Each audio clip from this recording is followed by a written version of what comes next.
Nuk do të shpallet epidemi në Gostivar derisa të përcaktohet shkaku i numrit të madh të personave me probleme gastrointestinale.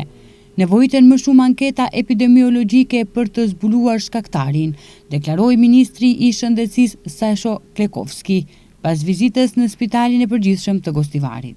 Ministri Klekovski, pas takimeve me drejtuesit e spitalit, konstatoi se personeli mjekësor po e menaxhon me sukses situatën dhe se disponon të gjitha barnat e nevojshme për trajtim.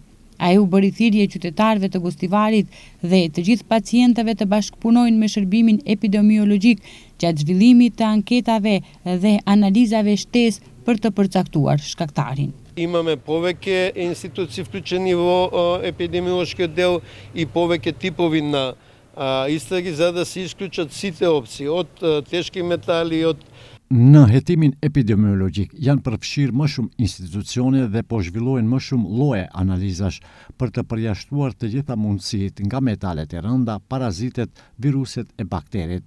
Na duhen shumë më tepër anketa epidemiologjike për të gjetur shkaktarin dhe për të lidhur burimet e mundshme të infeksionit. Lidhur me deklaratat se uji nuk është të shkaku i sëmundjeve, por ushqimi, ministri theksoi se këtë duhet ta vlerësojnë epidemiologët. Ниту јас, ниту директорката на јавното предпријатие сме некои што можеме да посочиме. Има епидемиолози.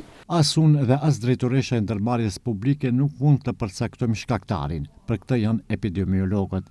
Ekziston qendra e shëndetit publik dhe Instituti i Shëndetit Publik dhe duhet të pritet vlerësimi i tyre.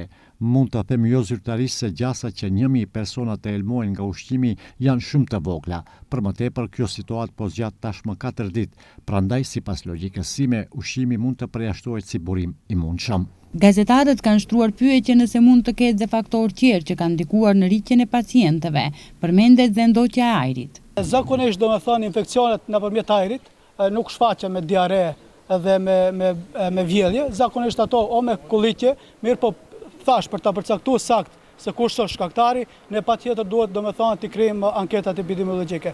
Mbas anketave epidemiologjike, mbas rezultateve klinike të pacientëve dhe mbas rezultateve të cilët jemi duke i zhvilluar, do të vënë domethënë në përfundim të saktë se kush është shkaktari i kësaj.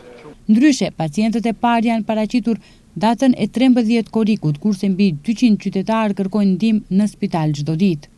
Në 24 orët e fundit janë regjistruar 100 ndërhyrje në repartin e pediatrisë dhe 160 në repartin e sëmundjeve infektive. Pjesa më e madhe e pacientëve janë nga Gostivari, por të infektuar ka edhe nga Vërtoku, Çegrani, Çajlja, Debreshi dhe vendbanimet e tjera. Mes tyre ka pacient nga të gjitha grup moshat, kurse më të prekur janë fëmijët dhe të sëmurit kronik.